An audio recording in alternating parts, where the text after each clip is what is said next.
right, today we are here with Mark Kovalsky. Kovalsky, yeah. Mark Kovalsky, avid Frank Zappa fan. Yeah. Is that your main title? Avid Frank. Yeah. You can find that on my LinkedIn. All right. Be on headstone eventually. Yeah, that's my epitaph is avid Zappa fan. Yeah. The other point of this episode is Chuck Schilling's last time with us. Well, technically we'll have one more episode, but it is the last day. Cut. Let's. I wanted to air. I forgot to tell you. I wanted to air this one second, just because it was like a one kind of thing, and the next episode's going to be like 5 of them in here. All right. More people to talk to, so we can talk more about you on this one. Okay. And make this the final episode. So this will good. be 2 weeks. Nice. All right. Yeah, and cut in. 3, 2, 1. And we're back. Evan had to pause to hit me for a little bit there, but yeah, this is the going away episode for me. It'll be strange to tune in from abroad. Yeah, tell everyone where you're going and so what you're doing and my wife has gotten a transfer from her company, promotion. She's now in charge of all English-speaking territories that they cover. So that includes Australia and the U.S. and everything in between. So we're going to the places in between to cover that time difference. We'll be going to Rome, Italy. Wow. Yeah. So how long are you going to be gone for? I think it's going to be a 3-year visa that we're going to have initially. We'll see what happens beyond that. So awesome. You ever been to Rome before? Yeah, been there actually a bunch of times. They wanted her to go. Their company's based out of Finland. They wanted us to go to Finland. We've been there too, but just too cold. But Rome, we feel at home in that city. Love it there. Same time zone as Finland, right? Yeah. Well, I think it's 1 works. hour difference than Finland. It'll be 6 hours difference. Close from enough. here. It's definitely close. A lot closer than we got now. Like she wakes up at 6 a.m. for meetings right now to meet with the Finns, and that's no good. I didn't know there was a 6 a.m. Yeah. Normally you have to stay up to get there. Yeah. Also with us today is your replacement. Yep. Wow. new co-host. Danny Shipley from episode 1. Yes, which is Odd. absolutely perfect because you go from not having video on your one episode because of my fuck up, and so he decided he's just taking over. You know, I was He's gonna really run all the happy. video. I was so tired that day. I was out till 3 a.m. and I was like, oh gosh, I'm going on a podcast and this is the first time some people are gonna see me and I'm just gonna look so tired. So I was happy about that, but yeah, now I'm awake. All right. All right. So Danny taking Chuck's spot, and the podcast will continue. All right. The show goes on. Show will always go on. Yeah. Plenty of people. I'm replaceable. Yeah. You're replaceable, Danny. Absolutely. All right. And I'm just a guest, so Oh yeah. I don't have to. I'm going to be here in a few minutes. Yeah. Well, it's nice seeing you guys. Bye. That's right. We do have an actual guest today. Yeah. All right, Mark. Cool. So you're a musician? Yeah. Believe it or not. Funny you should mention it.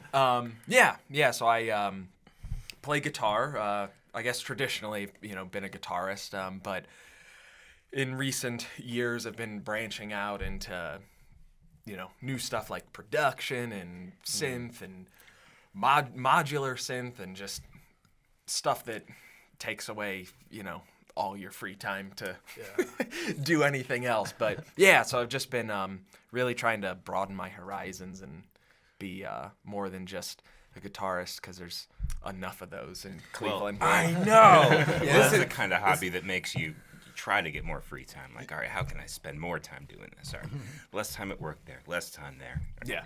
I tell so many people, you walk down the street, let's say you meet somebody, they say they're a musician, 9 times out of 10 they're going to be a guitarist. So if you play synth, if you play organ, if you play anything keys, which I love so much, if you play ukulele or mandolin, you are in high demand. Yeah. And there's short supply because everybody plays guitar. So it's just having just more accessorization, more that you can do is just phenomenal. I love that so much. I need to learn more keys. That's my whole family can play keys, and I'm the only one who went after music, and I do not play keys. And it's just like, and now that I'm, because I've been, doing key stuff on keys with production, but you can, there's leeway there. You don't have to like play it right the first time. You can edit stuff, and now that I've been learning keys for real and taking some lessons, I'm like, wow, I should have done this way sooner. So much, it adds so much dimension to your sound. I love it so much. Yeah. It's just such a placement in music. It's so great. Yeah, for sure. Yeah, some of my favorite times in the studio have been like going back under, like no keyboard in the band, but like writing the parts for just the studio production, like the extra sound, the extra foundation and depth to it that you don't hear. And then you like hide it low in the mix, and then like when there's a little bit of area to bring it up in the mix, you're just like, hey, let's let that shine for a second, come back down, and like you go back and like listen, and there's some albums that I've listened to for like 20 years that like I'll listen to them and like. Yep. I never noticed that before, but today, right? But then, like, if they didn't put that in there, it would be so recognizable. Yes. You'd be like, "What's missing?" Yeah. Yes. Yeah. The secret sauce. Seriously. Yeah. That's what I love, like, about production too, and like, working on a song, and you're showing somebody, the song in the studio, and they're like, What's that sound? What do I hear? And you're like, all right, so get this. I took these spoons, That's my favorite part, is like sampling something out and being like, I put it on the keyboard and now I'm playing the spoons. Wow. That's so much sound design. That's insane. Yeah. Great. So you make a lot of your own music, or you record other bands with your production part? Yeah, so I've been hunkered down in the studio, like doing a lot of my own stuff. Kind of a lot of it ends up being, I guess it'd be like playing any instrument, like just creating stuff for the sake of learning, and trying new things and being like, I bet I can do that. But as of recently, I have been recording, bands and getting a little bit of work that way, and that's cool because, as much as I like to say like, oh, I'm gonna play this kind of music, or I want to record this kind of song, like everyone kind of has their tried and true thing that they like, and every time I do start recording my own song or whatever, it has that Mark feel to it, and that's fine, but it doesn't give you a lot of practice in like, okay, now I'm gonna record this pop band, and my roots are in stoner rock and metal, and so I can record heavy shit no problem, but when you come in and like, hey, it's gonna be acoustic guitar and maybe some hand percussion and vocals, and I'm like, oh shit, how do I mix that? So it's really great, like getting to work with bands, and not only can I help them, give them, a finished product, but every time I do something, I'm learning something new. So you're self-taught with this production stuff, right? Is that what you're saying? YouTube Academy. That's same thing. Right? But that's what I find really interesting about production, is that there's no real like handbook to it. Like, yeah, you could go to school for production and whatnot, but there's, once you're doing it for real, and I guess that's really any job, like you go to school for something, and then you get on the first day of work and you're like, what the hell is going on? Like, what is happening right now? And that's what I love about production, is there's no handbook for it. So, there's certain tools, and if you can master those tools, it's up to your imagination of how you're going to implement them, and taking that mindset and then applying that to playing guitar or anything like that. It's helped me kind of open my eyes and be like, do I have to put my reverb pedal there in the chain? Well, I mean, why am I why did I put it there because someone told me, let me put it here, you know? So production has really kind of like opened my eyes up to just doing stuff in weird ways that you might not have done it before. And modular has really, doing modular synth has opened my eyes up too. That's Where'd you change your reverb from? You ever put a reverb in front of a fuzz? No. I've always had it towards the end. No. Yeah. That's where I keep it most of the time. But, dude, put it in front of a fuzz. I'm gonna do that when I go home. Do it. You got a guitar with a whammy bar, or tremolo, or anything? Yeah, I do. Yeah. Yeah. Put it in front. Yeah. Dude, you'll have fun. Crank that amp a little. Hell yeah. You'll have a good time. What softwares have you been running for production? You tried multiple ones?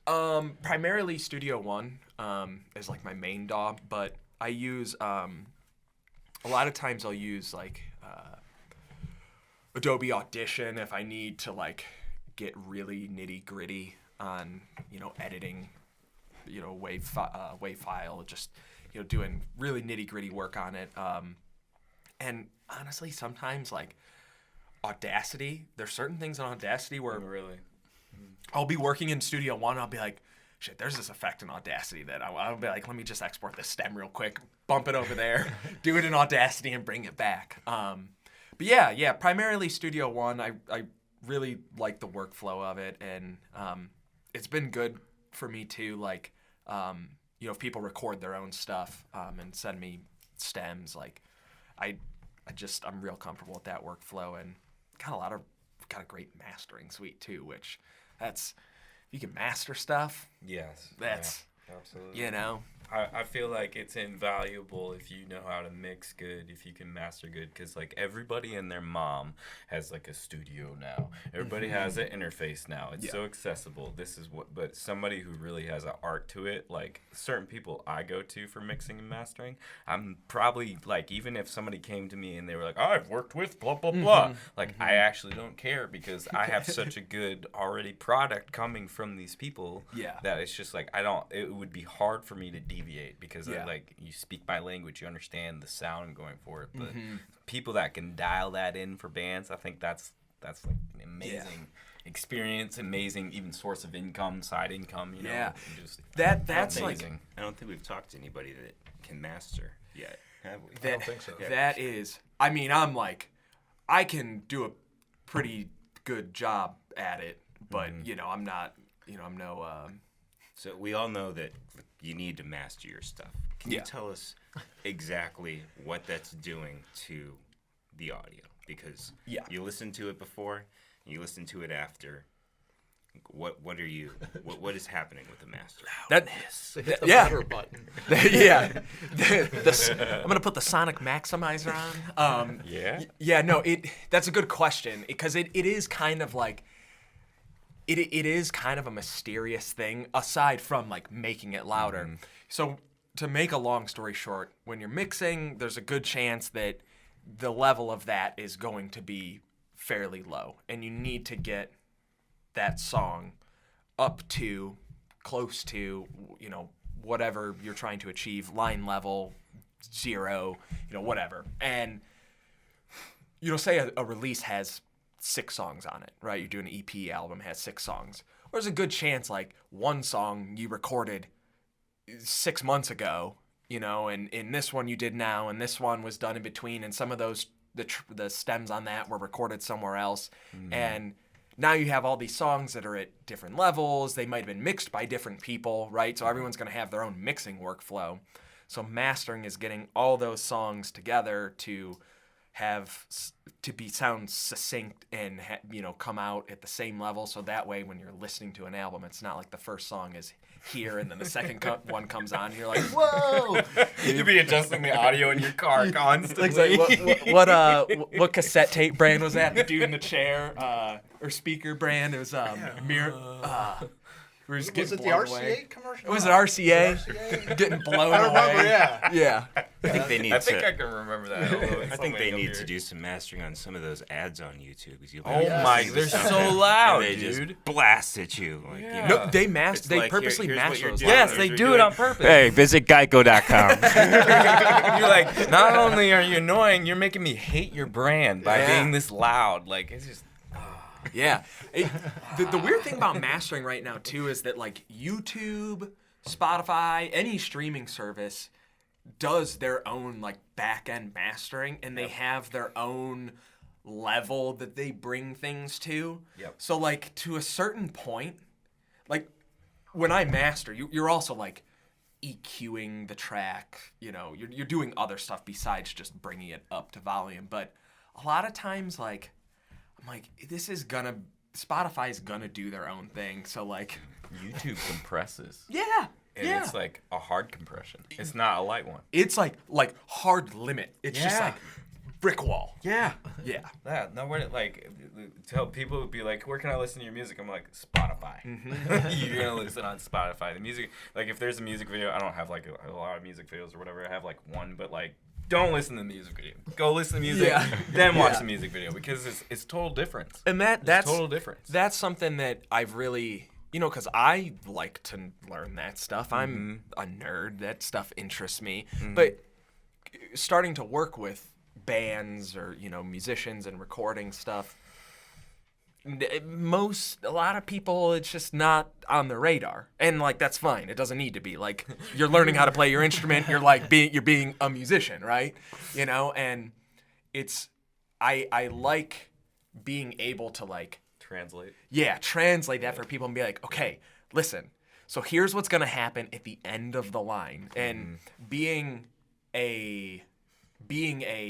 someone that's not just the guy at the studio, I'm also a fellow musician to people. So like, Yeah. I feel like, being able to sit musicians down and get something through their thick skull, I'm like, I know how to get it through. And that's what I really like is being able to like help them out, educate them, and, be like, hey, we're going to make the best product possible here. Yeah. And this is how it's going to happen. Yeah. And now we know everything. So get out there and go record, mix, and master your own tracks. And work with Mark because if can you take the suck out of the recording? He'll translate it well. I think I have the anti-suck plugin. He's like, can you make it? Yeah, it just sucks. Okay, I'll figure it out. That reminds me of this old Far Side comic. I remember from being like 10 years old, when this sound guy, and this is early 90s, so there's no digital yet, but he's just got a knob on it that says suck. Yeah. He's turned it up, and that was his last day on the job. Remember Far Side? I do Yeah, remember man. Far Side. My grandma used to she knew I liked them, so she would cut them out of the newspaper like every day they were on there, and I'd come visit her. And she's like, I got you a bunch of Far Side. And a calendar. Nice. I love the custom pedals I've been seeing these days. The pedal market changes, I swear, every 2 weeks or even week. There's just that market is just popping. But I've been seeing pedals lately. They're just purely comical. Yeah. The knobs will be no suck, less suck, or loudness, or all the way to 11. Just insanity. I'm like anybody going to this, you're gonna have to understand what all these knobs are. But it's just so fun. There's enough pedals that you can make comical pedals now. Yeah. That's crazy to me. It's so funny you bring that up. I was thinking about that recently, just the pedal world and thinking about what it was in 2000, 10 years ago. 14. Yeah, man. When Yeah. I just remember being opening up YouTube and be like, Andy's got a new demo. Yeah, dude. That world's so funny. It's just always expanding. I tell people, I'm or even a girl I'm talking to, I'm like, hey, I'm just always gonna be obsessed with this. It's just always gonna be a priority. I hope you're cool with it. And there's not a whole lot of other things I spend a whole lot of money on, but those pedals. Gear is kind of it's a hobby, but I love it. But now getting paid for gigs and stuff like that makes a good excuse. Yeah, right. Here's my check. Just go to Guitar Center with it. What else you gonna spend money on? Yeah. Gas. Golfing. Gas, food, maybe golfing. Maybe golfing. You ever check out like the pedal area at Sweetwater? Oh, it's something else, man. I love Sweetwater. Yeah, Sweetwater is definitely like a step above Guitar Center in a lot of regards in my mind. Dude, shout out to Phil Potts, my Sweetwater rep. Yeah, Back- man. Just talked to him the other day. Yeah. Dude, Sweetwater is... He knew when you were gonna buy a toothpick from them in 2015, and you still didn't buy it. But he remembers it. Like Sweetwater is crazy. Yeah. The warranty on those guitar picks you bought in 2005 is about to expire. Today he's coming to your wedding, your kid's baptismal. Did you see the one meme that was going around? Yeah. Your funeral there. The kids are all lined up and everything. And a man nobody knows walks up and lays a flower down on your headstone. It was your Sweetwater rep. Yes. I saw one like that. With a pile of candy went, on there. the guy went off the grid and lived on a desert island, but he still got a letter from Sweetwater.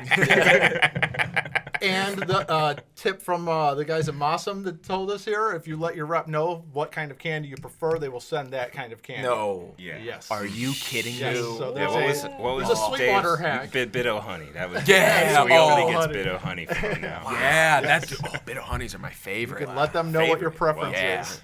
All right. I'm an old man. Well, there you go. Now they're even better. An old man that throws down the synth. Though. Yeah. 2 nights ago, what did we do? That was a lot of fun. Yeah, man. So 2 nights ago, Evan and I and Jan from Camel Butter and Andy Russo played Faba by Dopapod.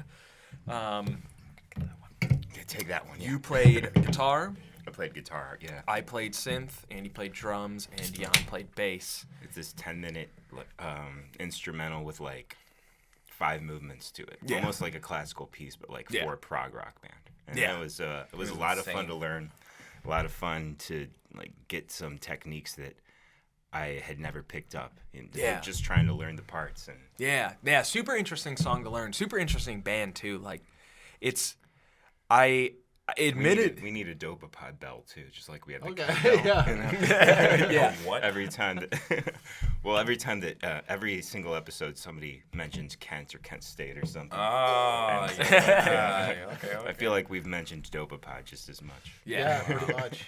Yeah, super interesting learning it. Like, I admittedly don't. I don't spend enough time learning songs from other bands or other artists, and you know, like, and I should do that more. You know, it's Yeah. you can learn a lot, and learning that was super eye opening. Like, especially one, like that's one of my favorite bands ever, and 2, it was just very interesting, like seeing things that I know about the band, or just like how I envision them as musicians. Once you start to play one of their parts, you're like, okay, You're in their mind. yeah, you're like, all right, Yeah. I see how you think about this now. I used to never want to learn covers, like ever, really, or ever play covers, and that, and then that was a big breakthrough for me. It's like, no, go learn other people's songs. Oh, you yeah. know, like Yeah.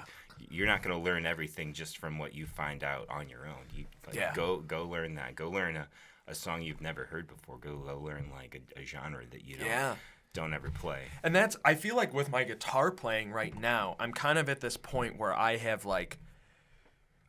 taken everything I know to its max, to the point where I'm just like, I feel like I'm a cliche of myself while I'm playing, and part of that's probably like self-induced, just my own mind, but it's in learning that song, and I think I told you I had done some keys lessons with I'd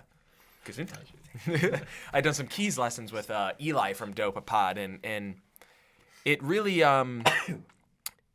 like kind of put me back in this spot when I was first learning guitar, where like, he said something to me. He was like, listen, he's like, as you learn more about music, as you learn more theory, whatever, some of the mystery gets taken away, right? Like, you go to a show and you're like, I know what you're doing.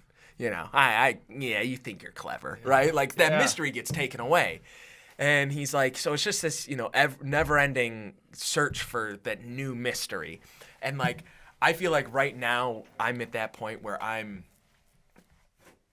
all the mystery of what I know is gone. So I'm like, oh man, what the hell?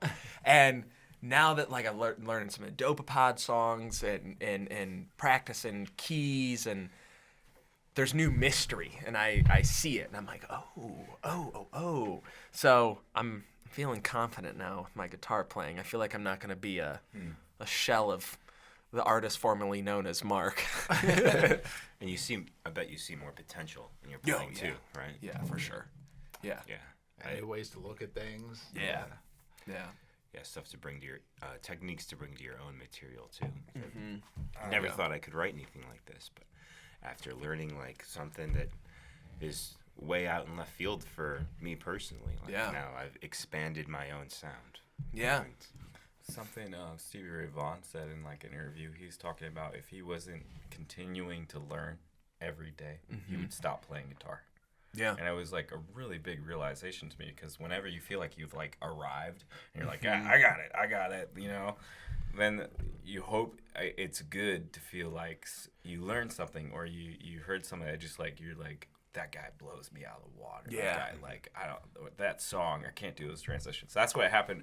I played in this like gospel band for like 2 years, and just all their half steps and all their key changes, they'll do like little modulations, and I was just like, what is going on? Like, I was just out of the water, blown out of the water constantly, and it just was such a good experience. And someone I was seeing at this, I was just like, you come home upset. I'm like, it's not upset. It's just I want to know. Yeah. I want to know what they're doing, and it really pushed me into the books. It pushed me into.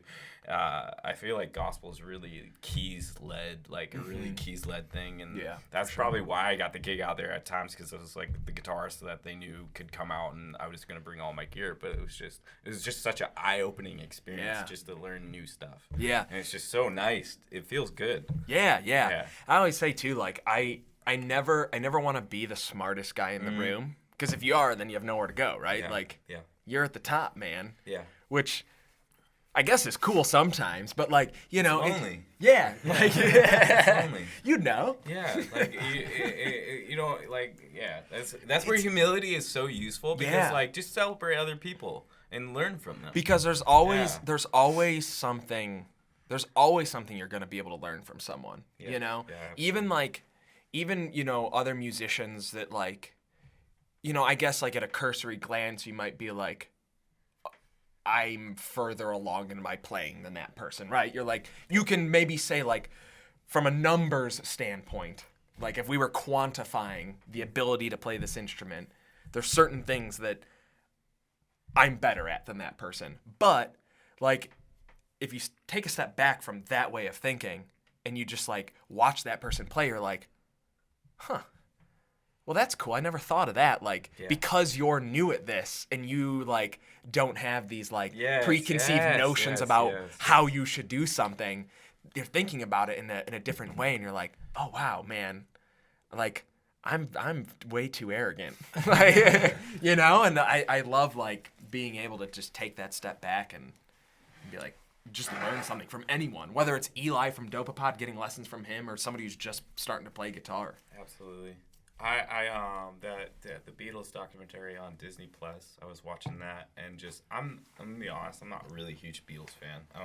I know the songs. I didn't really learn a whole lot of them, but just understanding that rhythm guitar is rock and roll, or just, I mean, the umbrella. We're all kind of like the umbrella of rock and roll, I would say. We've expanded and stuff over the years for sure, but just like from a songwriting perspective, like being like, I'm gonna do A minor 7 here, and then when we come around again, it's gonna be A, and just being like, oh, that's why it sounds like the Beatles. That's why it sounds so cool. Yeah. And that heavy rhythm guitar section, that's how you sell hits. That's how you get people moving. Like all this soloing, all this technique and stuff like that, like, which I love. That's really for us. Yeah. That's for musicians. Yeah. But like for people, they hear it, they're like, oh, guitar solo. They don't really know what's going. They don't know all the arpeggios I'm running through. They don't know all the scales I'm running through. They don't care about that. Yeah. They're here for the rhythm guitar, and just that approach that the Beatles had for like just me, it was like really like humbling. Like I need to focus more on chords. Right. You know? And that's why like it was interesting learning that Dopapod song because theory-wise, like there wasn't anything like crazy really happening, right? Like it's like simple stuff. Your guys' stops were sharp though. Your stops, I was really impressed. Like just like stop. That's what it is. It's like That was it's the crazy. technique. Yeah. It's Yeah. the implementation of those ideas where it's like you take these really simple ideas. For the most part, it's like pentatonic minor, like with some harmonic minor stuff or whatever. Just a few secondary dominants Yeah. thrown in, you know, like that aren't technically in the key, but like for Yeah. real, we played mostly the whole song in F sharp minor. impressive. Yeah, it's like it's And the stops, I mean, we were just following the studio version, and we never all rehearsed the four of us together that song. It was so impressive. But yeah. we all picked something we knew inside out, and just like, all right, let's give this a shot. And man, we all felt good after that. Like, you know it was fun playing that because I was showing you one night stuff from a band I used to be in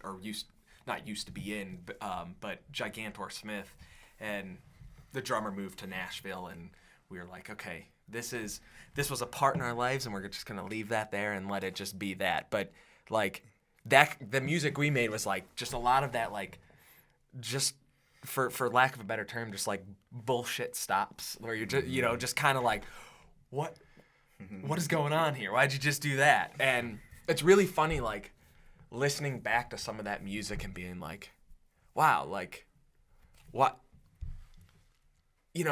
I like I was saying before with guitar, like I feel like we're getting stale on this, or I'm not as good as I want to be here. And then you listen back to something you made, and you're like, how did we write? Why did we write that? How did we write that? And like having more knowledge about theory or just whatever, and then like really picking that apart and parsing everything out, you're like, wow, like I know more than I give myself credit for. I feel like I missed out on a lot with the way I was trained. When I was younger, I took piano lessons like age 6 to 12, and like the piano teacher made it a point to make theory a part of learning it. And so like by age 12, I'm like I'm learning theory at like the same pace I'm learning grammar in English, you know what I mean? So it's just like always in there. And I've never had the opportunity to not know like what I'm playing and like not know the reason behind this and that. And That's interesting. I feel like I'm missing out on a lot of that mystery. And I would be a completely different musician, obviously. How long did it take for you to work up your ear? Like, or do you just hear keys immediately as soon as you start hearing music? Well, I can't. I don't have like perfect pitch. I can't right. unless it's E or A. Like I can't hear a note and say that's E or that's A, just because they're like the common open strings in the guitar. Yeah. You know what I mean? Or sometimes I'll hear a note and then I'll like go through a few songs that I know start with. I know what note they start with, and I'm like, okay, that's that note. But I don't. Besides the ear, I mostly hear intervals between notes or intervals between chords. Like I hear like this chord is going up like this many steps and changing this kind of quality, and like so it's moving to this. So if I get a starting point, I can figure it out on my own. But It's phenomenal. That's interesting though, like people's paths as musicians, and like you said, if I didn't know this, then I could have done this, and I feel like I'm like the exact opposite of that. It's like, Same here. and it's so interesting, like though how like you everyone kind of arrives at this intersection though where we all come together, and I feel like it's if you're playing with a group of people or you're collaborating with people or whatever, people having those different perspectives, where you have that training in theory. I don't necessarily, but being able to like fill in those gaps for each other when you're working together, like I think it would be really boring if everyone went that route or everyone went my route and didn't know shit, Yeah. And that's where I think the magic happens. Yeah. Because then you can teach people. You can teach each other Yeah, stuff. when I do get that satisfaction sometimes. So that's what kind of makes it worth it, is when I am working with somebody and like I'll tell them like how I hear it and like how I know it, and they have like a big aha moment. And then the same thing for me, like they'll be showing me some technique that like, oh, I didn't think of it technically that way, of like what you're doing with your fingers or like how you're phrasing something, and then like I'll go aha. So it's like feeding each other. Yeah. Seriously, that's. I think I felt that when we were jamming down here the one day. I was playing bass, and you're like, "What the hell are you doing?" I'm like, "I don't know, man." And I was like, it's awesome. Yeah, we had a great jam, and you're like, "What the hell are you doing?" I'm like, I just picked up a bass. It's like you're picking up people's wavelengths of like their soul almost, or something. Especially like when you like, I'll find like patterns of, I don't know, like guitarists or whatever, and you'll be like, wow, I do not play like that. I do not. Yeah. And then you start expanding upon it, and it's just like, I am finding their mechanisms. Or it's just crazy. It's insane to learn other people's stuff. Yeah. So crazy. Yeah. Yeah, dude, and it's also crazy, like, when you play with a group of guys that, like you said, you're feeling their soul, like they put their soul out on the table. Yeah. Like, that's how, like, the guys in Gigantor, Smith, Josh, a drummer, we've known each other for 15 years. Like, like we've known each other for a long time. And me and him and Kyle, who played keys, like, there was just something about, like, when you have that right, just that secret sauce, you don't have to say a single word to each other. Like, you're just, like, everyone gets each other. Yeah. And that's such a good feeling to have when you're jamming with people. I have a band like that right now, actually, and I think I've been playing guitar about like 16 years now, and just I always wanted to have a set band, but it just never really worked out. But like right now, like we don't practice a whole lot, but like we'll take stage, we'll do like classic covers and like my music or whatever and such, but like it just complements in such a form that I'm just like, I'll look at them, I'll be like this, like while I'm playing, I'm just like, what? Because it's the perfect soup. It's like this giant soup, and the chemistry is in there. It's just aligned so perfectly. My band's mostly, like when I play out with my band, it's mostly like a trio element, so everybody has their own instrument, so it just kind of like comes together, but it's just like, I didn't have to tell you anything. Yeah. Like I look at them. I'm like, how did you know I was gonna stop? I know, right, man? How did you know? That's the craziest thing. Like yeah, when you're jamming with someone, there's this recording that my buddy Josh and I did. It's up on Spotify, and we just we hadn't played together in a while, and probably a couple, maybe like a year and a half. And he's like, hey, you want to jam? I was like, yeah, man. So we got together, set mics up. I'm like, let's just record it, and there was a few parts in it where like we both just like went into the same just complete nonsense at the same time, and I'm like, wow, like we know each other, like That's we terrifying really, and beautiful. yeah, at the like same we time. really know each other. Man. Yeah, that's I love too, like when you're playing with people and like you can make each other laugh, where you're just like, wow, that's so cool that the only reaction I have to right now for what you just did was to just laugh, because this is just so much fun. Yeah. And like, that's, I love that feeling, I think musicians, we're all it's a very, in a way, a selfish thing, not in a bad way, but like a selfish thing, because like music for us, if you're really passionate about it, you're enjoying it. Mm-hmm. And the more you can enjoy it in the moment, like the more you can do better almost on stage. So like when we come together and it's that community of us on stage, even like the jam that we were at, it's just like you're laughing and you're like, wow, I really hungered for this. Mm-hmm. Like, I don't know, my whole life. And that kind of connection, it's spiritual on a lot of levels. Yeah, it's seriously. Like, wow. It's just insane. Yeah. Yeah. Oh, yeah, jam nights are incredible. Yeah. Unless they're bad jam nights. I like people that do their homework. It's whatever it is. Just be good at your craft. There's one, I think, every weekday somewhere in Northeast Ohio you can find. Yeah. And so if you have the night off and like you're trying to to play some music, there's really no excuse. Yeah. Well, except the price of gas, which is a legitimate excuse. Yeah. Yeah. The only jam night I can go to is 30 miles away. Oh, man. Yeah. There was a lot of great people at that jam night though on Yeah. Tuesday. Like, Seriously. Well, that one at the Beachland Tavern, that's the last one until the fall. So, yeah. like that's like playing that venue like with your act is almost like a rite of passage in this town. It felt sacred. Mhm. Like I was just like, wow. It was just the amount of talent in the room. Nobody sucked. Like nobody at all. It was just like, all right, I gotta better be on my chops tonight. But it was Yeah. just fun. That's when I got there and I'm so like watching fun. people walk in. I'm like, oh, Yeah. he's here. Yeah. Oh, cool. Oh, cool. That's Yeah. gonna be good. Yeah. Hey, It was awesome. Yeah. All it was missing was Mr. Chuck Schilling. Yeah. Getting ready to get rid of everything I own is quite a process. I'm bringing a computer, the one that we're recording with right now, computer, camera, and clothes. Wow. Everything else I own is getting sold off or given to foster homes. The foster homes is all the musical instruments that I don't There you want to go. sell are going to foster homes. That's good. Yeah.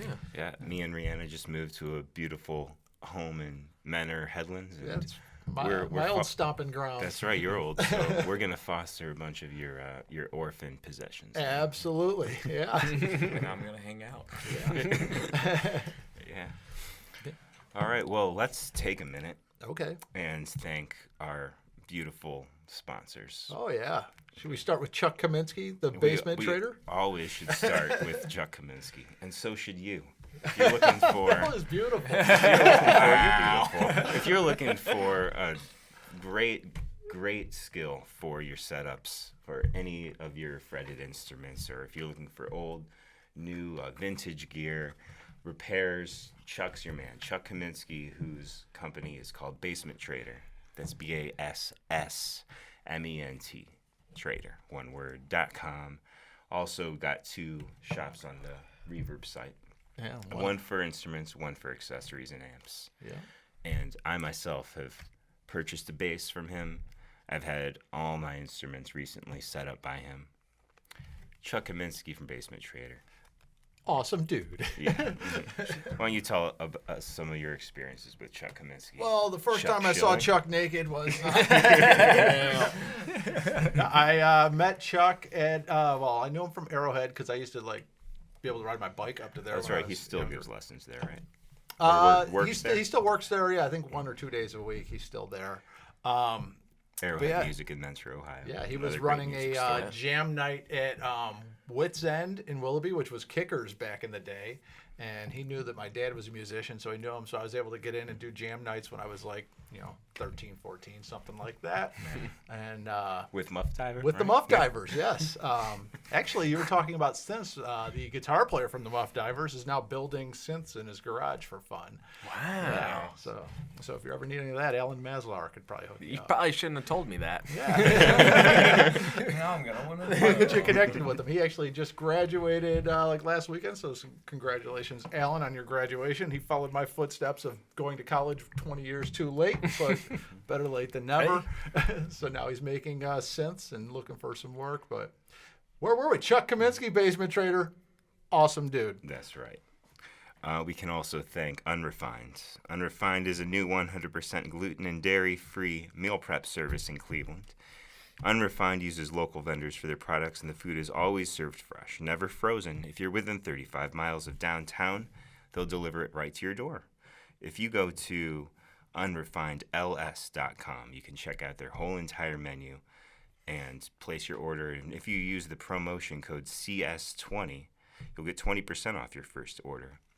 And pickup is also available for a lesser fee.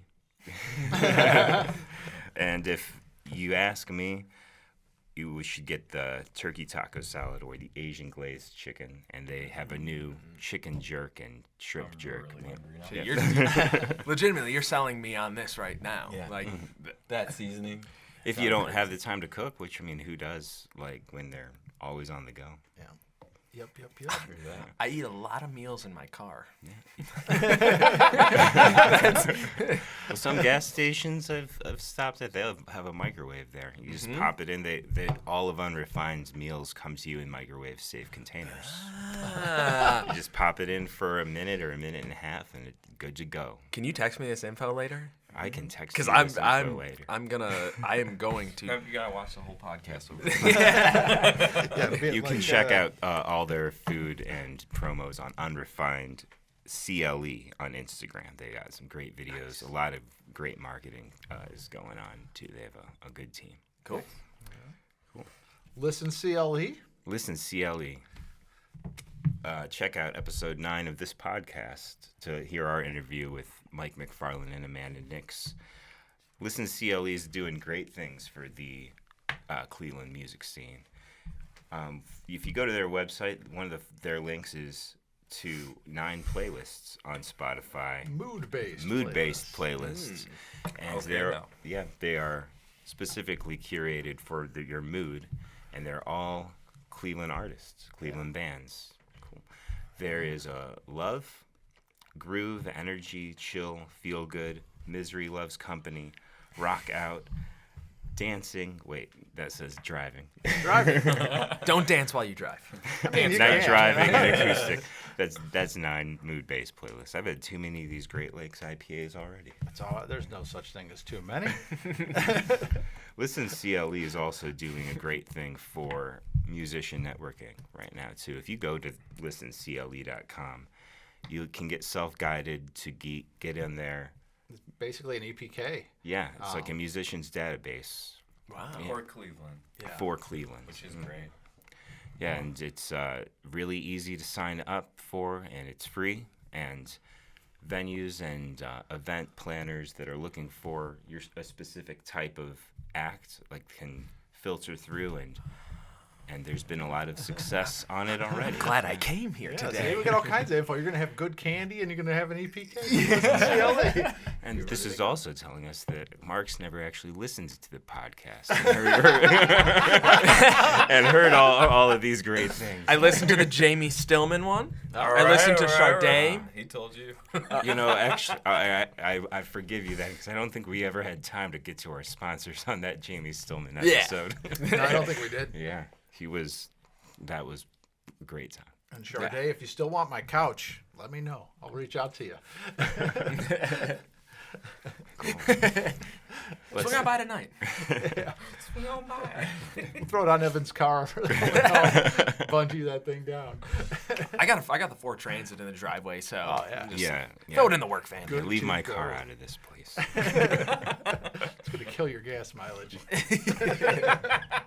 Let's thank Jones Drones also. Russell absolutely. Jones, commercial drone services focused on creative solutions. Licensed and insured. He can get you some good photography for your event, or you can give lessons for drones, drone repairs, drone sales.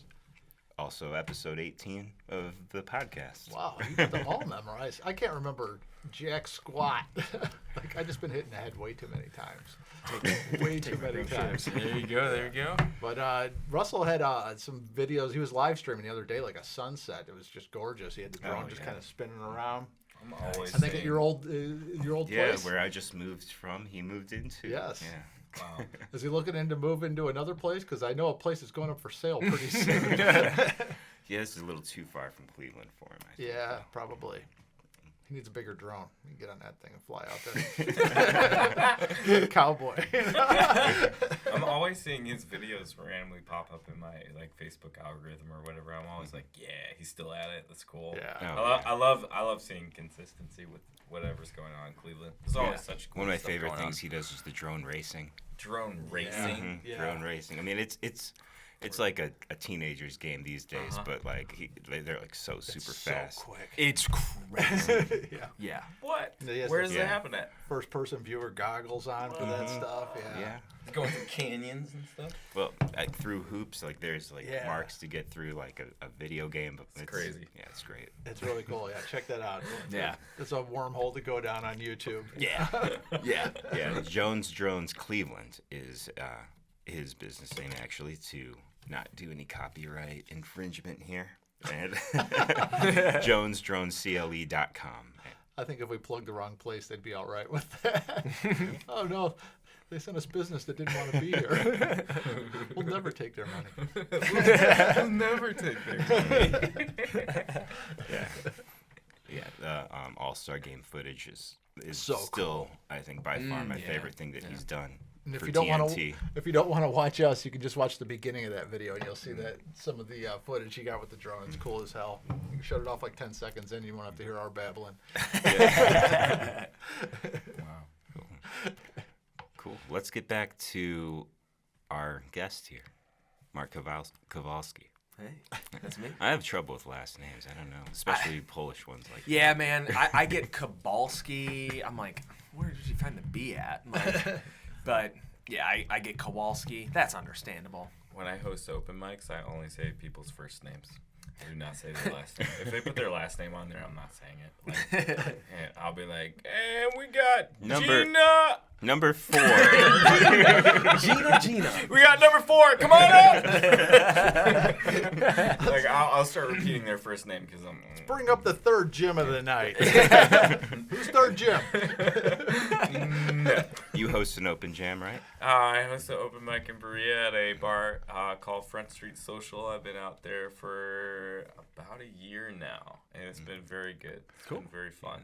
Every other week. And Every other week. And Dave Ziggy's the other host, and he's a great guy too. Yeah. And it's just been so much fun. And when I started off, I was asking people to come out just to jam, and now it's just the jam spot. Yeah. Like we'll have people come in and they'll do like singer-songwriter stuff, and that's totally fine, but they start to realize like this is a jam spot. Yeah. It's just really fun because like I went to like the Bad Boys of Blues back in I think like 2016, 2017 or whatever, and I was like, this is so cool. And just whatever I'm doing there, I'm trying to kind of like emulate that kind of vibe that I felt there. But it's really fun. We have consistent people that come out sometimes, and it's just so terrific. Yeah. Yeah, kind of very similar to what we did at the Beachland, but everybody was really, really, really good at the Beachland. It was scary good. Yeah. It's just like, oh man. Like the drummers, I was watching Yeah. the drummers. I was like, Right? this is insane. I that's- had no idea. Nick Kareem from Camel Butter, the guitar player, Yeah. is an excellent drummer. Oh, Yeah. He was up there slaying. Insane. That stage setup Yeah. is drum kit, and then another drum kit with a lot of hand percussion stuff. There was no snare on that one. It was all Yeah. auxiliary, a couple toms. And Two key rigs, 2 guitar two rigs, guitars, yeah, bass wow. rigs, and bass. and then Charlie had his pedal board set up for his for a saxophone. Mhm. What? Yeah, that was. Jeez. When he started setting stuff up, I was like, for a jam night. yeah, I was like, okay, Wow. this is gonna be a night. You walk into that kind of scenario and you're like, this is either going to be really bad because everybody's too much accessories, or it's going to be really good. Yeah. And it was My- really fun. My friend Sean showed up. He's like, "There's 2 of everything up there." Yeah. I was like, "Yeah, there is." 2 drum sets, I'm like, I don't know, man. I saw was you walk in great. with your amp. I'm like, dude, I don't think there's going to be room for it up there. You're just going to have to plug There was no room. I also filled realized stage. that once we keep the podcast going, we're going to have to expand to people we don't know. Because I Yeah. saw about half of Yeah. our guests in the room Yeah. at one time. Yeah. There's so many artists that keep popping up. I think I love seeing the consistency from like local bands and local artists that are still going strong, getting into cooler things and great stuff. But like you start to realize, especially on your Instagram, once you've been in the scene long enough, like there's new bands popping up, and you just you want to listen to them. It's so cool to see in our like local Ohio scene. I want to say greater Cleveland because like Akron, I feel. No, I don't want to say that about Akron, but like, but I want to start getting Akron in here too. Yes, we got I Akron. know, We got man. Youngstown Yeah. band once. The Lauber Brothers, great guys. Yeah. Bands so- that are watching this, like, yeah. message us. Yeah. Well, Yeah, message these if guys. You're, if you're listening, message our Instagram or our 'cause- Facebook and say you're interested Did in you know coming Nick on. before he came on? Nick Cream? Did you know him before? Oh yeah, I reached out to him because I'm a huge was- fan of that band. Okay, yeah. Dave from 'Cause- Chewy Center though reached out to us. That's right. Yeah, he reached out. Like just meeting brand new people. Don't be shy. We want to meet people. Yeah. I'm honestly most interested in that. in like people I don't know. Yeah. You know, it's gonna make for a much better conversation. Getting to know you. Yeah. Getting our listeners to get to know you. So if you're a listener that wants to be on the show, your best bet is just to message us. Yeah. Cool. Or message those. Roots, ground floor right now. It's good stuff. Yeah. Get in while it's hot. Yeah, we're 6 months in, planning on 20 years. Yeah. Yeah, I'll be back by then. We'll have 3 hosts then. Oh, yeah. Get a pension at the end of it. Oh, yeah, all the money Thank we're you, making Chuck. from this. Yeah. Hey, we got free beer the one time. Oh, yeah. Thank you, Collision Bend, for 2 episodes. Yeah. That's cool. Yeah, we got some free beer. Hey, It's man. all for nothing. Yeah, if like you that's. work, if you work at a distillery or winery or brewery in Cleveland, tell your boss, like, hey, these guys will plug you. Just give them something to drink. It'll be sitting there on the table the whole time. Yeah. Hey, what's that vodka bottle back there? Oh, We could plug one more place. Voodoo. George Chase from the Sublets brought us this Voodoo vodka, spelled Frenchly. Friendly. Voodoo. VOUDOUX. I like any of that. I mean, Ah. I'll do a shot of vodka. Maybe I'll mix it with some beer. What in red Solo cups at that? Like Yeah. vodka mixed with I beer. played some country music last night. Speaking Anyway, of which, this I is got, proudly made in Ohio. Let me finish about the vodka. Such a fun episode. BKO Distillery in Medina, Ohio. Yeah, that's cool. BKOINC.com. now where's that sold around here? I mean, you might not know that, but is it you buy it in local stores around here? That's a good question. That's a good question. We got it delivered. Yeah. It'd be I be cool to love support. the wax on the top, like the Maker's Mark bottles. Yeah. Right? Yeah. That's the coolest part about Maker's Mark. Yeah.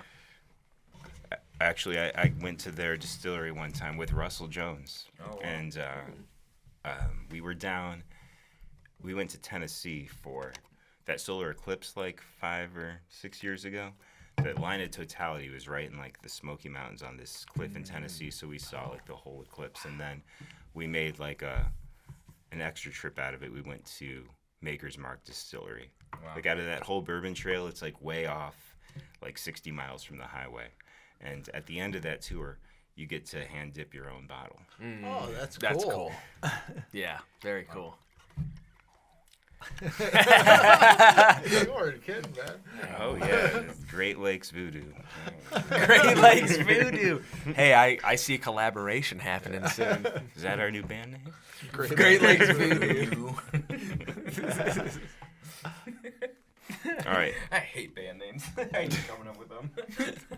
It's so hard. I love it. I feel like that there's like they come organically. Like, Yes, they every have single to. day. You're Yeah. forcing them. You're sitting there like, oh, Yeah. sweating bullets. So when they come organically, you just like put Yeah. them in that list of notes on your phone. And, Right. Like when it's time. Oh wait, I need.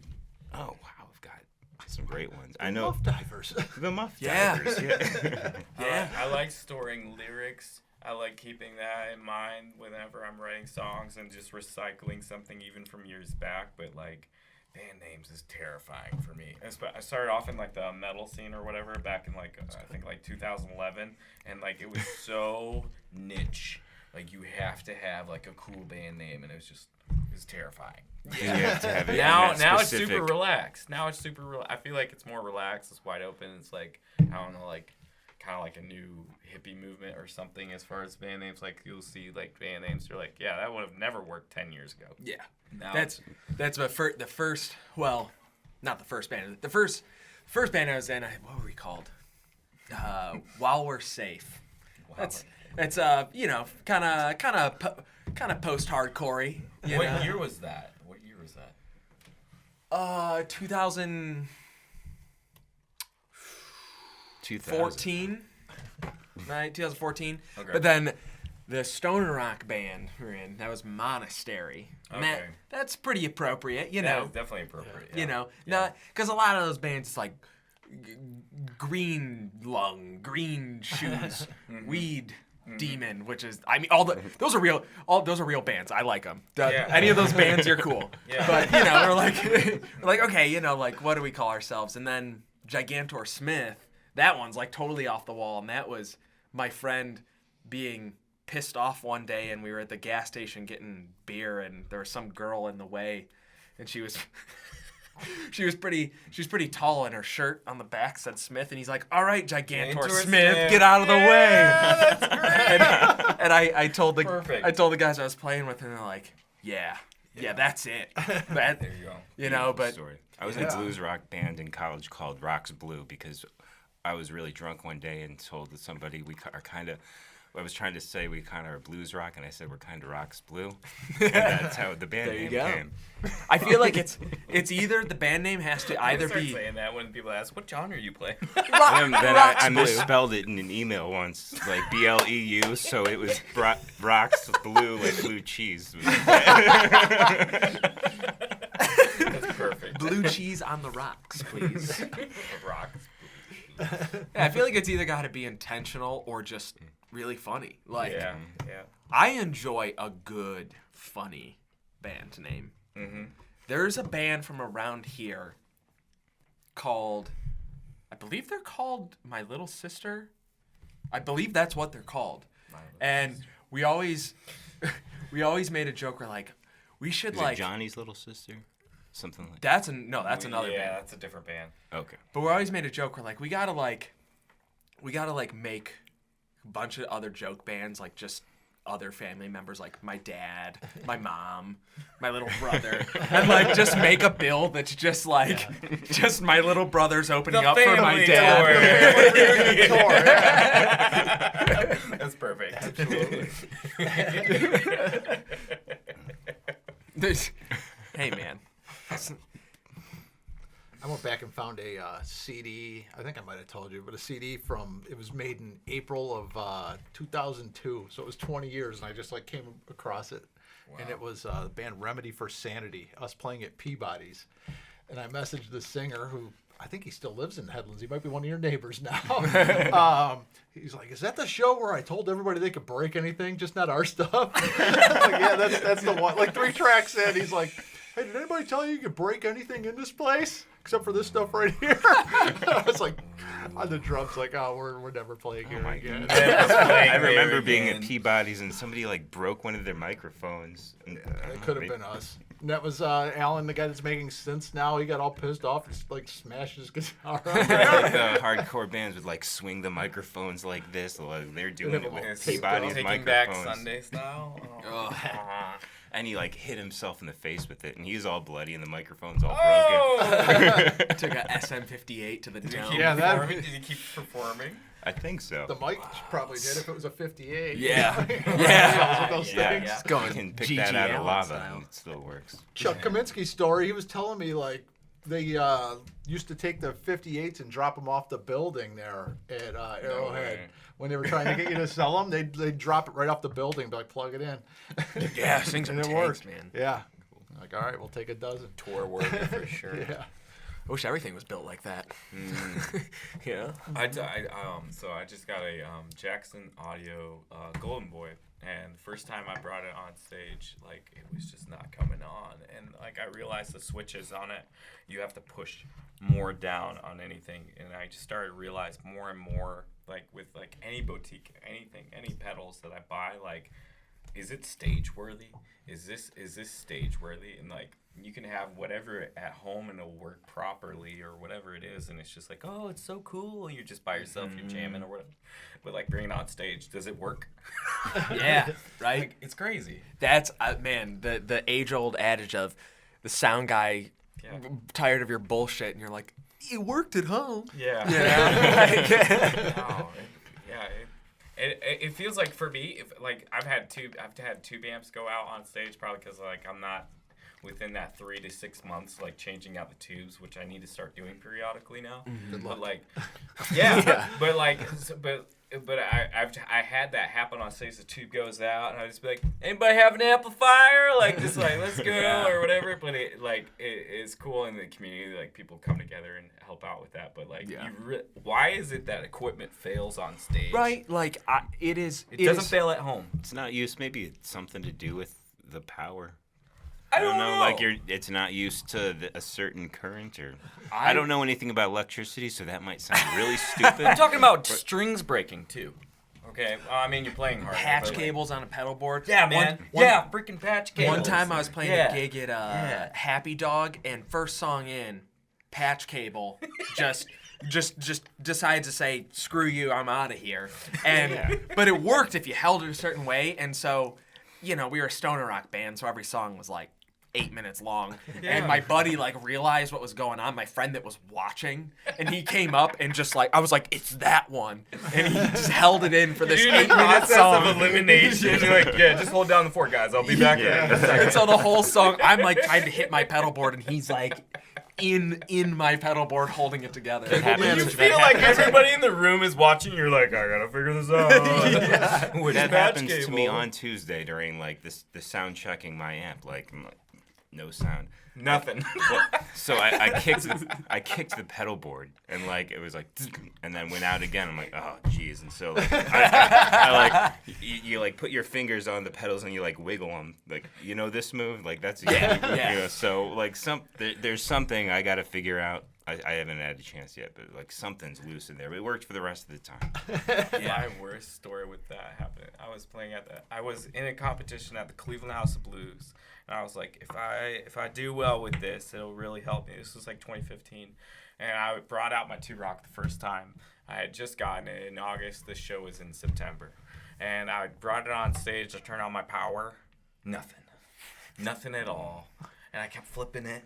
And I was just looking at the crowd. I'm like 23. I'm like terrified. And I'm just like, come on. Like, this is it, man. Like, this is as cool as it could be in Cleveland. And like somebody started bringing their Marshall up there because he heard me warming up. He could tell I was going to play some blues or whatever.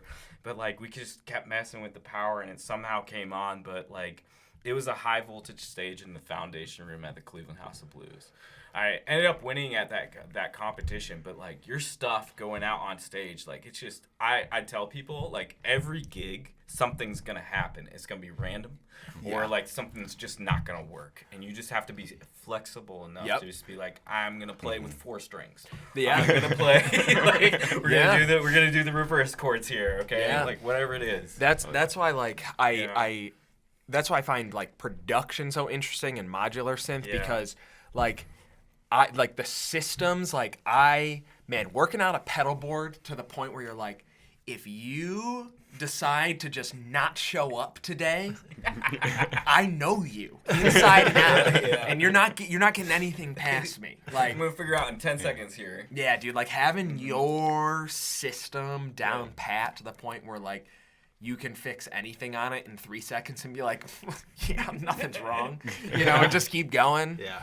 We just talked about this on Tuesday that like adaptation is like one of the greatest skills you can have as a musician. You can be as prepared as you want. You can be fast and you can be technically sound but when things go awry, like if you can't get on it, like your mind goes, and but if you're ready to adapt to the situation, like that's what really shows up. Yeah. Your skill. And if you have people in front of you, they're going to notice your mood if you are not able to overcome it. If you're not able to just like, I'm going to jam with this band. I came out here to play. Yeah. And if you're not, like, people will be like, oh, that was the day, like, just keep going out. It's like, no, I don't want to be remembered that day. When you're performing, people see your music hear your music. Yes. Yeah. And they see your personality if things go bad. Let's we're running out of time here, and there's a lot of things that we want to know about Mark that we haven't had a chance to. Our guest here, so let's do like a lightning round kind of situation. I'm an Aquarius. I think we got like 15, 20 minutes. Yeah, man. Okay, all right. There's one. No, I don't think we've ever asked that one. But first question is, what is a piece of gear you regret selling? Ooh, lordy, that's a good question. Gearhead, I love it. So guitar gear. Okay, guitar amps. All right. We'll just do 4 categories: guitar amps, Orange OR15. Not because I didn't like it, funding other stuff. All this is because I was funding other stuff. Because I'm a gearhead. But that amp is just had just some secret sauce to it that was amazing. Not that expensive used. I could pick one up again. Guitar. It wasn't very well loved when it came out. They still really aren't. But it was a Gibson SG. It was a 2000, I think 14. It was whenever it was like a birthday. It was a birthday anniversary model. Like the 120th. Yeah, the 120th.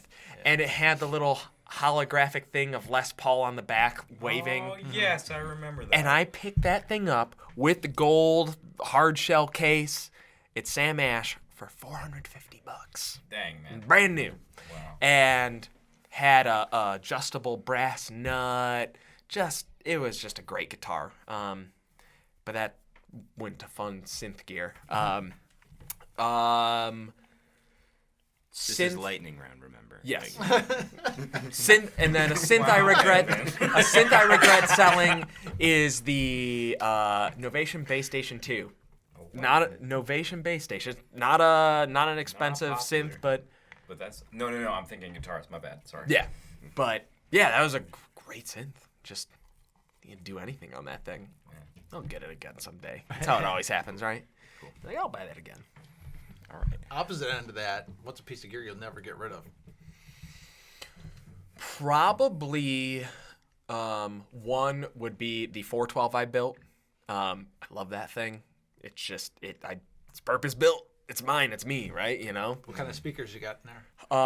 Eminence speakers, American Voice speakers, which is great because I run an orange through it, and I've always run like mid-rangey amps, so kind of evens out a little bit of that honk, you know, and I can control that better with a EQ pedal overdrive, and probably my Squier Classic Vibe Telly.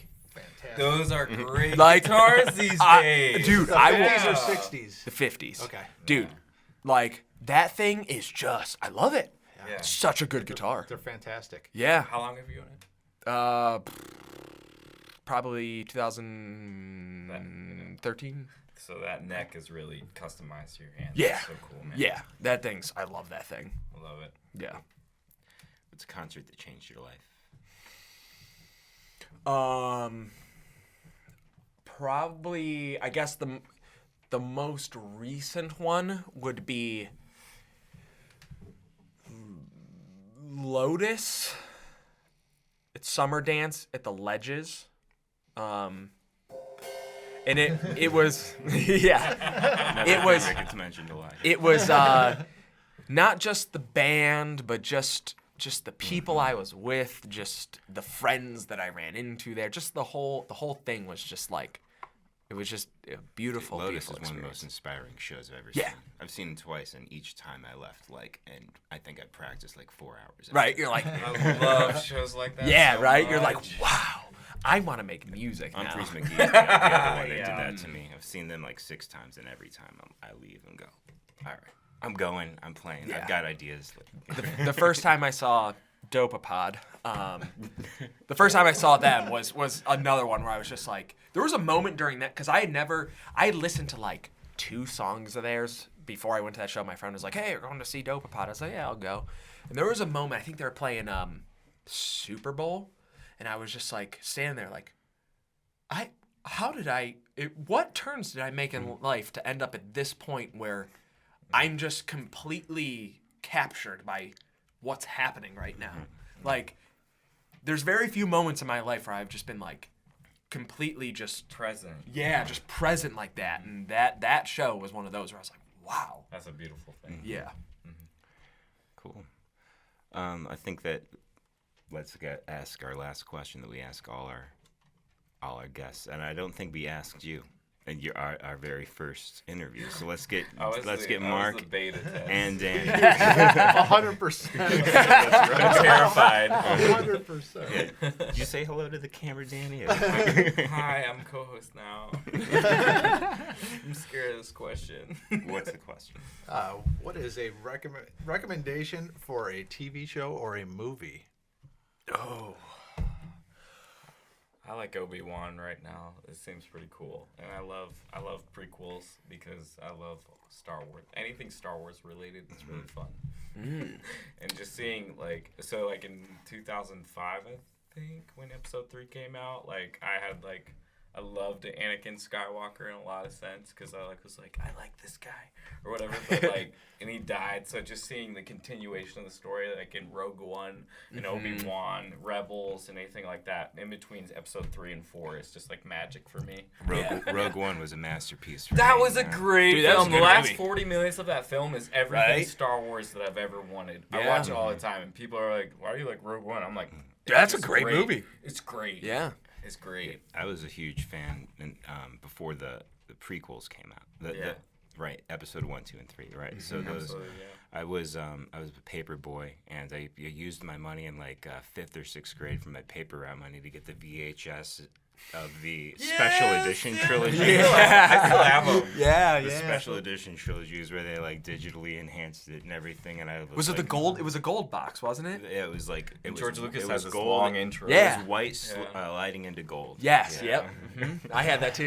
Yeah. My dad took me to see Apollo 13. I don't know when it came out, but when I was a kid, I wanted to see Star Wars. And he's like, yeah, it's cheesy. He thinks Star Wars is still cheesy today. Like, he wants nothing to do with Lord of the Rings or Star Wars, which is pretty much... I'm not, like, a super nerd fan. I don't, like, speak Elven or whatever. But, like... like, some people geeked out. But, like... I wanted to see that when he took me to see Apollo 13. So, just, like, I just love it now. Like, it's horrible. I'm 30 years old. I'm still like, oh, man. Yeah, man. It's good to have stuff to get excited about. Anyways, I'm gonna Episode let him 3, talk. I'll go back with you. Like redeemed those prequels for me because like Yes. being like watching those, even like as Yeah. a kid, like you don't really know what a bad movie is, but Yeah. like you leave. Episode 2 is like, horrible. 1 is the worst. One is the first time I ever like watching felt C-SPAN. I felt disappointed in a movie. Like after a movie, it was the disappointment. Like, what that is feeling. going on? Well, like, you had the entire world in your movie theater, and this is what you Galactic did. trade routes. That's what you went with? I think I Yeah, enjoyed just that pod disappointed. racing scene. I think I Pod enjoyed racing that. was cool. Yeah, totally. The space battle, I was like, why are they fighting? Like, Like, who are those guys? didn't they just do this in the other movie? Like, Yeah. it was like basically the same thing. Absolutely. Lightsaber land battle, space battle, Maul, and Maul like did his own- unnecessary jokes. You know, Yeah. like Yeah. humor in the wrong places. Right. That like rubs me the wrong. The guy who played the guy who played Darth Maul did his own acrobats. That's the coolest part of the movie. Once you realize that, you're like, whoa, Yeah, that dude's a badass. that guy's the man. I wish he had more than 2 lines in that movie. I wish Right? he was in more movies. Yeah. All right, Mark. Mark, movie. go ahead. Yeah. Sorry. So That's another episode. A whole nother podcast. Yeah, right? What do we think of Luke Skywalker's lightsaber? Can I give a YouTube recommendation? Because I don't watch like a whole lot of TV and movies. Totally. Like, not for any particular reason. I just don't. I'm with you. So Is many it people are your like own that. YouTube Yeah. channel? No, no. No, I really like. If I had to give a recommendation, I'd say Smarter Every Day. It's interesting channel. Like some of it will be like kind of heavy on science-y stuff, but then it'll just be like a lot of it will be like just interesting kind of things like gearing up bicycle handles to work backwards, you know, or going on a submarine. And the guy who runs a channel, Destin, he's a rocket engineer, so the dude's like super smart. But like, we'll like cut a hole in a lawnmower to like show you like all the physics that's happening underneath there to like show you like this is how your grass is getting cut, you know. Yeah, Smarter Every Day. Like, it's just a lot of interesting stuff in your everyday life where you've probably seen a million times but never thought about it. And then once you watch a channel, you're like, you'll be with your friends and be like, hey, you want to know something about butterflies? Yeah. Cool. That's gotta be that's so fun in such like an oversaturated information age, just dialing in, and it sounds like it's kind of guy related because it's a guy running it, of course. But He's a good old boy from Alabama. But that's awesome. Yeah. All right, Mark. You mentioned a couple of your acts. Where can anybody hear some of your projects? And what are the names of projects you got out there right now? So any streaming service, Spotify, Apple Music, all that. Current project is Chronosonder.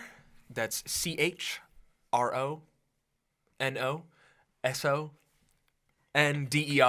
Chrono, like time, and Sonder.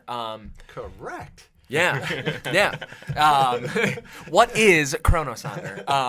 Yeah, you can find that on Spotify, all that. That started as me doing solo stuff, electronic stuff, basically born out of doing production, and then my buddy Zach has joined me on drums, and we do a 2-man thing, me on guitar, him on drums, computer running the synths. You got some stuff on YouTube from that Coda show too, right? Yeah. There's so that's what I watched before I came. Yeah, so that is on YouTube and on Spotify as well. And then Gigantor Smith and Monastery, if you want to go down the rabbit hole of defunct Mark bands. Yeah, all that stuff. It's just fun stuff to listen to, and it's a lot of it's just born out of wanting to just make silly sounds and being with groups of friends and just doing it. But soundscapes. Yeah. Like a lot of soundscapes. Yeah. I appreciate that coming from like around here. Yeah, seriously. Yeah, that's this episode probably won't be out, or it's not going to be out, but this Saturday, me and Zach are playing at Cycledelica, little local festival thing that's happening, and my buddy Randall Hoyle, who was at the jam night. Sounds like a bicycle race on mushrooms. Yeah, it's there's going to be probably a fair amount of that kind of stuff happening there, but yeah, it's we're going to be riding. You mean right? Bicycle riding, yeah. Lots of it. But yeah, we're going to be doing Chronosonder there, and okay. How about any chances to see you in the next couple months or this summer? Yeah, so I don't have anything on the books just yet for the rest of summer. I have a couple things kind of in the works, but just because I've been doing a lot of studio stuff with bands, I've been working with bands, working the band Nicotine Slumber Party right now, helping them get an EP put together. Well, where can people find you if they'd like to record a demo with you? You can contact me through Instagram, so either through the Chronosonder Instagram, so Chronosonder_music, or Mark, MARK _Kovalsky, KOVALSKY, or Facebook if you're, that kind of person too, whatever you want. If you want to get together, record something, jam, come to me with stuff you've made and get my opinion, or just... I think I met you just one day randomly at the Rock and Roll City Studios, and when we were looking for someone to play keys for that Dopapod song, I'm just like, hey, I've seen your rig. I bet you're into that. and you're just like, yes. Yeah. I'm looking forward to doing more of that. Let's pick some more tunes to do like that. Yeah, that was man. a lot of fun. Seriously, a whole lot of fun. Yeah. Like, you got that on video, right? Yeah. Cool. I'd like to see it. I gotta get that on Drive for you so we could get it up on the old YouTube. On the old YouTube. Cool. All right. Yeah. Thanks, Mark, and thanks, Danny. And let's just give one more cheers. Goodbye to Chuck Schilling. Chuck Schilling. Thank you, everyone that's watched, everyone that's been a guest. This is just awesome. I feel so lucky to meet all these people that, just were outside of my world as a cover band person. And thank you for all the love, Cleveland. And I can't wait for you to take over and keep the show going. I'll be watching from abroad and leaving comments. And Awesome. We'll be giving you love as much as we can. Absolutely. Hitting Italian markets. You'll be thanking 2 Chucks during the show now. I'll have I to will. put a card out there. Let's do it. See, And if any of you Cleveland artists are making your way to Europe, like, let me know. It'd be so cool to meet up and maybe do like a Cuyahoga Sound on the Road show because I'm bringing the camera. all right. Yeah. When in Rome, man. Right? Oh, nice. Good line. That was genius. That's a great place to end it. Yeah. All right, for the Cuyahoga Sound podcast, I'm Evan Stone. And I'm Chuck Schilling. Danny Shipley. Mark Kovalsky. Peace. See ya.